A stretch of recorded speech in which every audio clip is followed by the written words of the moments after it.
زہر پھر موٹر وے پولیس کی سیٹ بیلٹ آگاہی مہم، مسافر بردار گاڑیوں کے تمام مسافروں کے لیے سیٹ بیلٹ لازمی قرار، خلاف ورزی پر موقع پر ہی جرمانے عائد۔ مزید جانتے ہیں عمران اکبر کی اس رپورٹ میں۔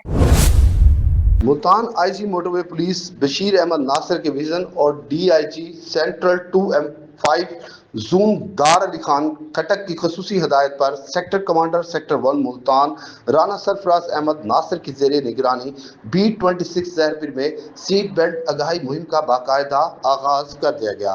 ڈی ایس پی رفیق احمد، ایڈمن آفیسر ملک اسماعیل اور آپریشنل آفیسر ملک عمران اکرم نے زہر پیر سروس ایریا کے مووی پوائنٹ سے مہم کا آغاز کیا ہے۔ اس موقع پر ڈرائیورز اور مسافروں کو بتایا گیا کہ موٹر وے پر چلنے والی تمام مسافر بردار گاڑیوں میں موجود ہر فرد کے لیے سیٹ بیلٹ کا استعمال اب لازمی ہے۔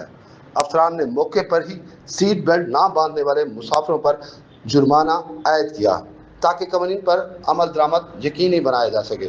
انہوں نے زور دیا کہ حادثات کی صورت میں سیٹ بیلٹ جان بچانے کا مؤثر ذریعہ ہے اور عوامی شعور بیدار کرنے کے لیے یہ مہم آئندہ بھی جاری رہے گی۔ کیمرہ ٹیم کے ہمراہ عمران اکبر خان، مان نیوز، زہر پیر۔